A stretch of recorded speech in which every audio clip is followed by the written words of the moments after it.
So welcome everyone to our episode of Exaltation and Debilitation, and today we're going to cover Rahu and Ketu and where exactly they're excelled and debilitated. And let's get started because I'm going to go to a fair near my house where I'm going to eat all the greasy, delicious deep fried food, especially the deep fried Oreo cookie. I cannot wait. So yeah, let's get started. So where are Rahu and Ketu exalted and debilitated? It's $1 million question that everybody wants to know, and seems like everybody seems to have an answer to it. But I wonder where exactly they're debilitated or excelled. The reality is, guys, Rahu and Ketu are never exalted or debilitated in any sign. They tend to either feel comfortable or uncomfortable in certain sign, and that's all it is.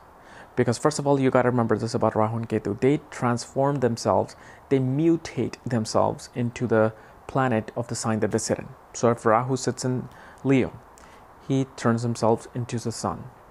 If Rahu sits in Cancer, he turns himself into the moon. And when he mutates itself, it acts like that. So is he really feeling irritated or uncomfortable? No. But its soul is feeling uncomfortable. However, it's going to give results according to by being acting like that planet. Okay, so if it's in Cancer, its emotions are very, very deep and profound. If it's in Leo, it's gonna be he's gonna be the most arrogant, attention-seeking whore out there. I wonder if you know of some attention-seeking whore in front of the camera. Yeah. Okay. So yes, so that's the thing. But Rahu is very comfortable in Earth signs, in Taurus, Virgo, and Capricorn. Why? Because first of all, Rahu is the materialistic energy. It wants to gain material wealth. It wants to feel comfortable. It wants to get that big house, that fancy car, and it wants to get there quick, and it wants to be the center of everything, kind of like the celebrity. Taurus is the most stable sign when it comes to financial stability. Taurus is the main sign for financial prosperity, for gains of material wealth. So this is why Rahu does well there. In Virgo, it's about calculations of how to get something. Virgo are not about the emotions calculation. They're about the logical calculation about how to achieve $1 million. So they'll calculate, okay, I need to invest this much in my 401k, this much in my IRA, and after this much time I should invest in this mutual fund, and after that I'll be a millionaire. Rahu loves doing that. Rahu loves Capricorn. Why? Because Capricorn is about discipline. Discipline to achieve something. So okay, so Rahu sets his mind on, I want to get a Bentley in 3 years. And it needs to be disciplined enough to save this much amount for those 3 years for him to get his Bentley. And Rahu will do that. But why is it that Rahu goes haywire in the water sign, especially Scorpio? Because if Rahu is an engineer who needs to build a bridge, Rahu wants to be practical about it. Rahu wants to calculate it. Okay, so here's my trigonometry and calculus and geometry calculation that I'm doing to build a bridge. That okay, how to build a bridge. But when Rahu is in the water sign, when it has to build a bridge, it'll think emotionally about it. I wonder how this bridge is going to help me. I wonder what it will do to my soul when it's going to help me. And so what water sign does for Rahu is that it starts to think in terms of morality. When it's about to take some action, it starts thinking, is this a moral action or immoral action? And while originally the Rahu soul is immoral and it wants to break all the taboos and laws to achieve what it wants, where in a water sign it becomes crazy because the fact it now has to think, the action that I'm about to take, the person that I'm about to scam for this amount of money, is it really a sound action or not? And so this is where Rahu just gets into this procrastination. What do I do? What do I do? What do I do? What do I do? Do I do this? Do I don't do this? And Rahu goes, oh, come on, just let me think straight about this stuff. So this is why in water sign, especially Scorpio, Rahu is forced to think deep within itself. Okay, so in Scorpio sign, its mental capacity becomes very chaotic because Scorpio is a sign of deep thinking, sign of mystery, sign of digging deep into things and then finding something. That's why it controls the original house, eighth house of things hidden underground. So Rahu, who's a very surfacey planet about the materialistic gain, about achieving its materialistic goal, but in Scorpio, it is forced to think deep about its moral actions. And this is where Rahu just, is not able to really give that quick materialistic gain that every person is looking for. Most of the people are looking for. So person with Rahu in the Scorpio sign also wants a materialistic wealth. However, Rahu's energy then makes him think like, okay, how do I do this? I want to do this morally. I want to really be honest about this. Where if this person with Rahu in the sign of Scorpio steps into the business world, it may be, forced to lose a lot of wealth. Why? Because business is about clever marketing, clever salesmanship, sometimes going around the law, sometimes doing a little bit of, clever and immoral things in order to sell the product. And everybody's aware of that.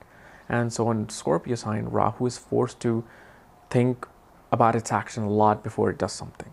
So this is where in Scorpio you can say Rahu just is forced to think about the moral things, and in that thinking, it loses the opportunity that it wants to, gain.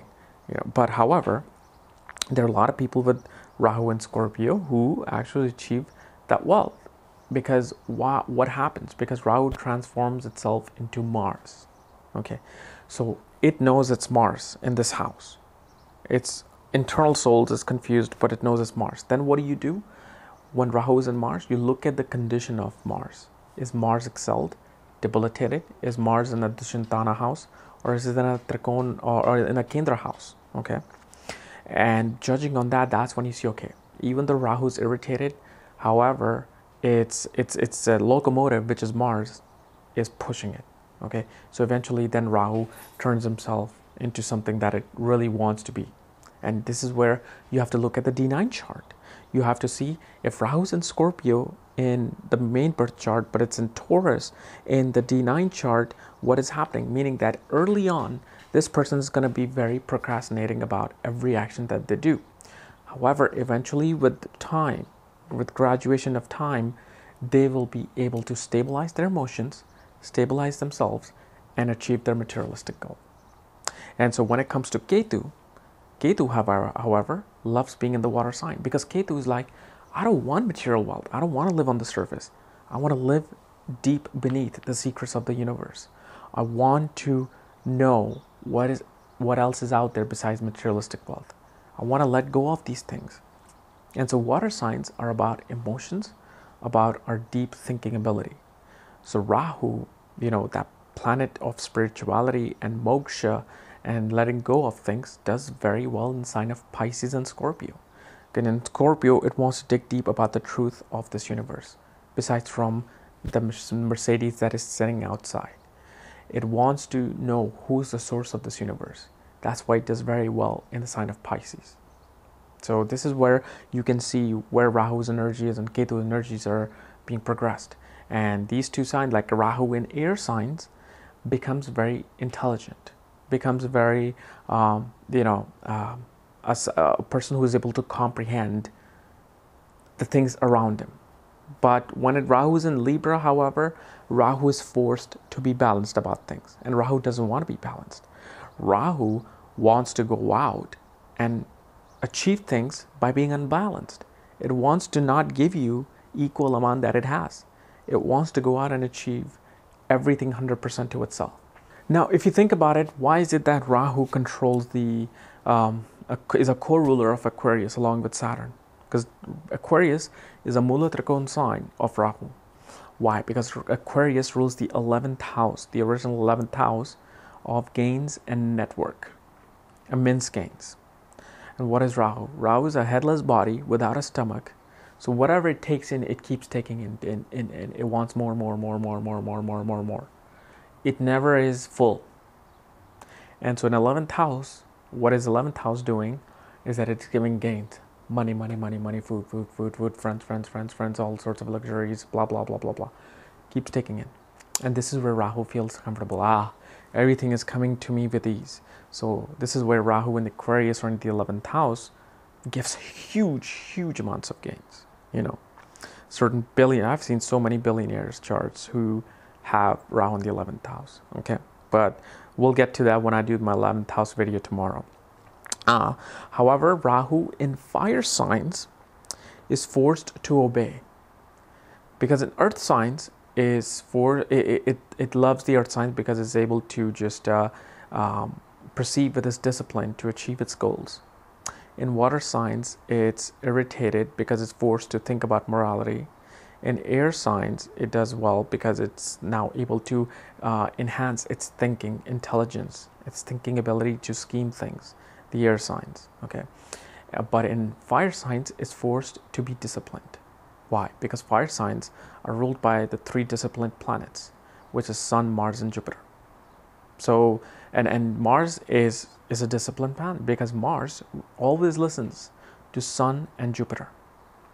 So whenever it's in conjunction with Sun or Jupiter, it's always going to give a very balanced result. Because who is Mars? Mars is a soldier. So if King gives the order to Mars that, hey, go to this village, kill all these bad guys there because they just robbed this other village, and I'm not liking this. This is not good to those people. Be fair to them. So Mars says, okay, I'm going to go out. So Mars goes out, with his gun, just annihilates everybody. Where Jupiter is the advisor. He is like in the parliament, the minister. Jupiter tells Mars that, listen, I know we're going to this war, but have your principle intact. Don't kill children. Don't kill wives of even the bad guys. And Mars says, yes, okay, sir. I'll go out and I'll kill all the bad guys. I will not touch a woman or children. And he does that. So Mars is really not the bad guy. He just, whatever energy is with, it's listening to it. But however, it's only listening to Sun and Jupiter. So Mars is a negative planet. However, its energy becomes very good when it's with these 2 planets. So Rahu here is now forced to turn into a disciplinary planet, meaning that it better obey the law, obey the king, obey the minister, otherwise it's going to be punished. And Rahu is like, man, I want to break the law. Now I just want to get that jewelry box that I'm trying to get. I do not want to go and earn the money to buy the jewelry box. But what happens is in Leo sign, Leo is the least I would say irritable sign, because Leo gives center of attention to Rahu. So Rahu wants to be the celebrity, is now getting the center of attention because it transforms itself into the sun.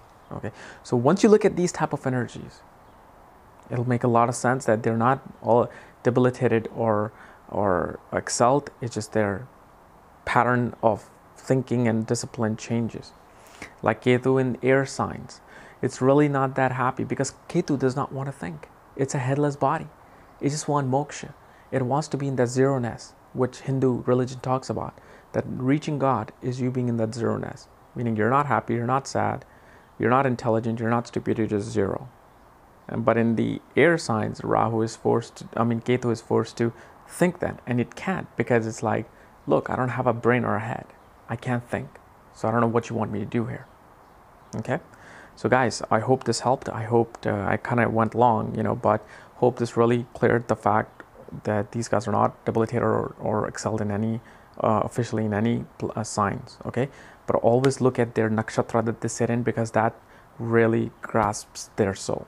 All right, guys, so if you're new to my channel, subscribe above, because you're going to be learning more about this stuff. And if you want to know more about Rahu and Ketu and astrology in general, the true astrology, check out my link below. Check out my book there, Astrology: The Speed of Light, and that will teach you a lot about astrology. Otherwise, I'll see you tomorrow. Bye-bye.